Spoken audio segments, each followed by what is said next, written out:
Pessoal, uma questão interessante aqui que, de fato, tem uma série de questões similares que depois podem ser resolvidas se a gente entender essa questão bem. Lá na página 437 do nosso livro 2, a questão 37 fala o seguinte, ó. A chave de ligação de um chuveiro pode ser colocada em 3 posições: fria, morna, quente. A resistência elétrica que aquece a água varia com essas posições, assumindo, não respectivamente, os valores média, baixa e alta. Eu discordo. No chuveiro que eu conheço, o frio desliga o chuveiro. Ele diz que não, ele diz que no chuveiro dele o frio é a resistência ou média, ou baixa ou alta. A correspondência certa é água quente, resistência baixa, água fria, resistência baixa, água quente, resistência média, e assim vai. Pô, para eu poder aquecer água até ela ficar quente tem que ter potência máxima. Para eu poder ter água fria, potência mínima. Para eu ter água morna, potência média. E potência originalmente é U vezes I. Só que é ruim de analisar dessa maneira. Porque o que eu sei que se mantém constante é o R. E o I eu também não sei o que acontece com o I. Eu sei que a tomada da minha casa é 220 volts. Então eu preciso de uma fórmula que tenha U e R juntos. Por isso eu vou fazer URI, vou isolar o I, que vai ficar U sobre R, vou substituir no lugar do I. A fórmula adequada para a gente raciocinar em termos de resistência e potência é essa. Essa fórmula me mostra que para eu ter uma alta potência dissipada, eu tenho que ter uma baixa resistência elétrica. Então, água quente, a resistência é baixa.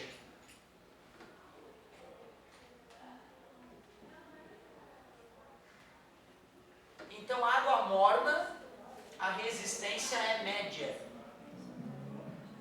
E água fria, a resistência é alta. Água quente, resistência baixa. É verdade, letra A.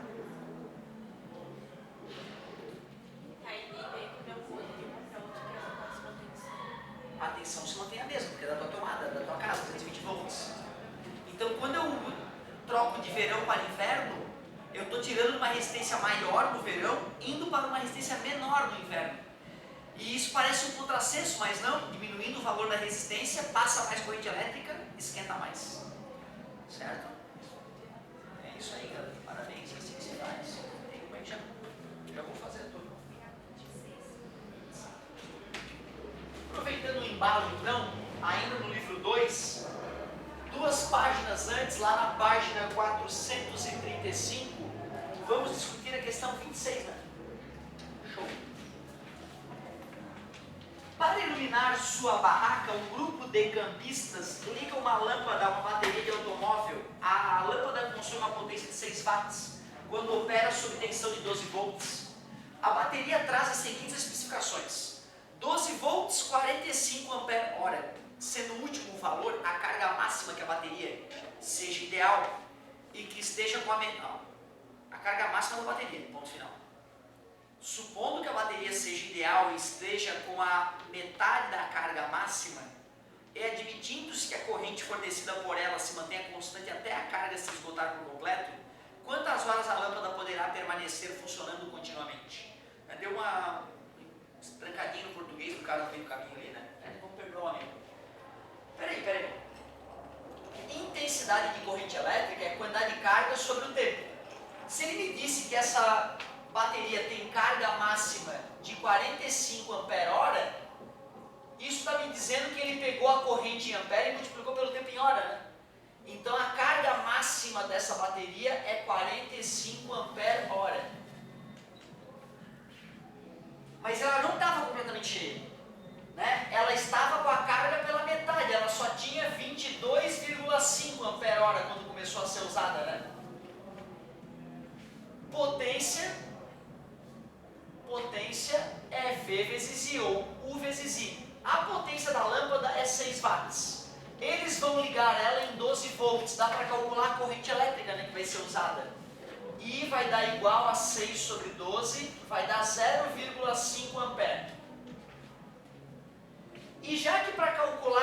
unidade de carga é só multiplicar I vezes ΔT, eu sei que a quantidade de carga disponível nessa bateria é 22,5. Sei que a corrente que vai alimentar a lâmpada é 0,5 ampere. Ampere-hora e ampere. O tempo vai sair em horas. Concorda comigo? 22,5 dividido por 0,5 dividido por 0,5 é o mesmo que multiplicar por 2. Isso vezes 2 dá 45 horas. Eu acho que também o fato de as unidades não estarem no sistema internacional, né, deixa a gente um pouco inseguro na hora de fazer a conta. Letra C. É uma questão interessante essa aí. Muito obrigado. Deixa eu fazer esse moço aqui, que estava aqui há um tempinho já. Meu querido, já vou fazer a tudo. Prometo que eu vou deixar na mão. Página. Voltando à página 437, façamos a questão 8. Que era tarde para aprender física. Em um apartamento há um chuveiro elétrico que dissipa 6.000 watts de potência, um bom chuveiro. Quando usando como oscilador de temperatura está na posição de inverno. E 4.000 watts quando usado como oscilador na temperatura na posição verão. Agora consegui ler. O casal que reside neste apartamento utiliza o chuveiro em média 30 minutos ao dia, sempre com o seletor na posição de inverno. Assustado com o alto valor da conta de luz, mas por quê? O marido informa a sua esposa que a partir do dia seguinte o chuveiro passará a ser utilizado apenas com o seletor na posição verão. Com este procedimento, num mês de 30 dias, a economia de energia elétrica em kWh será de potência é energia com o passar do tempo. Em vez de eu calcular o consumo de energia antes, o consumo de energia depois e diminuir um do outro, eu vou ver que potência foi economizada.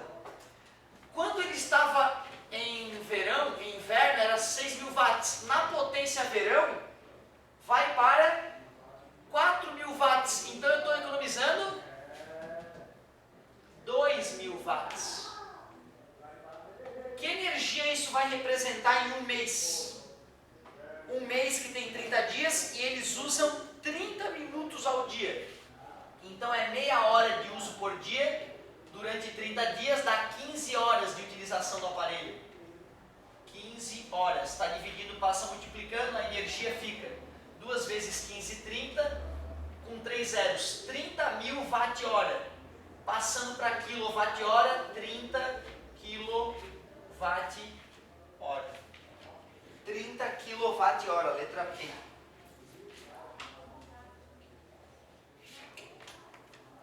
Show.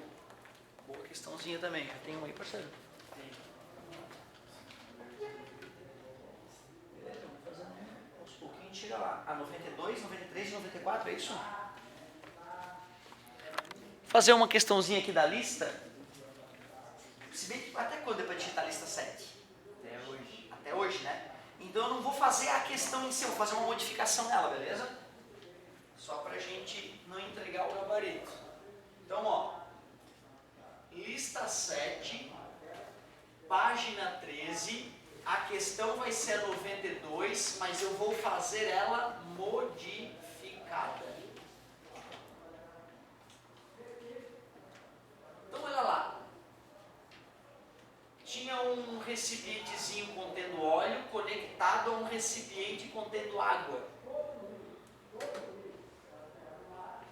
E aqui um êmbolo móvel separando a água e o óleo. Então nesse cantinho aqui tem óleo e nesse galão aqui, nesse vaso, tem água. Dois recipientes que estão conectados por um tubo de seção constante contêm água e óleo, conforme ilustrado na figura. O êmbolo pode mover-se livremente sem atrito. A densidade da água é 1 kg por centímetro cúbico e a do óleo é 0,6. É um óleo diferente esse meu óleo aqui. É um 0,6 gramas por centímetro cúbico. Na situação de equilíbrio do sistema, a razão sobre Hzinho ele chamou Hzão a altura do nível de água até o chão. E ele chamou de Hzinho a diferença de altura entre o nível de óleo e o nível da água. Então tu vê, né, o meu óleo tem massa específica 0,6 gramas por centímetro cúbico. A minha água é a mesma de todo mundo, 1 grama por centímetro cúbico. Show! Ótimo pedido, meu querido. Bom, peraí. A matéria que me ensina a diferença entre as alturas é a hidrostática. A gente pega lá, né, o nível de separação entre os líquidos, certo? E diz que a pressão gerada por um dos líquidos é igual à pressão gerada pelo outro líquido, né? Como a separação deles está lá no fundo, eu posso dizer que nesse ponto aqui, ó, tanto nesse ponto A como nesse ponto B, a pressão tem que ser a mesma. Porque se a pressão do ponto A fosse maior que o ponto B, o êmbolo iria para a direita. Se a pressão do ponto B fosse maior que a pressão do ponto A, o êmbolo iria para cima do ponto A. Então eu posso dizer que a pressão do ponto A é igual à pressão do ponto B. A pressão do ponto A é a pressão atmosférica mais μ vezes G vezes H do óleo. Só que esse H é o H todo, né? Que nesse caso é o Hzinho mais o Hzão. É isso que é perigoso. Lá no ponto B, de onde é que vem essa pressão do ponto B? É a pressão atmosférica mais o μ G hoje da água. Aqui é do óleo e ali é da água. Corta o P0 com o P0, corta o G com o G, ficou a famosa equação dos vasos comunicantes. O μ do óleo vezes a altura da coluna de óleo é igual ao μ da água vezes a altura da coluna de água. O μ do óleo, no meu caso, é 0,6. A altura da coluna de óleo, pelo nosso desenho, é Hzinho mais Hzão. É isso mais isso a altura da coluna de óleo. Eu acho que é isso que é o perigoso da questão. Igual a 1, que é a densidade da água, vezes H da altura de água, que é o Hzão. Ele pediu o que? A razão? Pediu Hzão por Hzinho. Beleza, amigo, obrigado. Então eu vou dar uma atrapalhadinha nessa equação aqui, vamos ver como é que vai ficar. Vou passar dividindo. Vai ficar Hzinho mais Hzão é igual a 1 sobre 0,6 Hzão. Hzinho é igual 1 dividido por 0,6 é 10 sextos, que é 5 terços. 5 terços de Hzão mais passa, menos Hzão. Hzinho é igual 5 terços de Hzão menos 5 Hzão sobre... 3 terços aqui. Vou tirar aqui 3 sobre 3. Ó. 5H sobre 3 menos 3H sobre 3 dá 2H sobre 3. O 3 passa multiplicando, o 2 passa dividindo. No meu caso, o Hzão sobre o Hzinho deu 3 sobre 2. Certo? Usa a mesma ideia que tu vai matar a questão. Já vou fazer mais tuas ali, tá? As moças já tem alguma aqui? Só para eu respeitar então a ordem de chegada. Isso, beleza, vou fazer pra ti. Não tem problema, sem problema. O aluno que manda.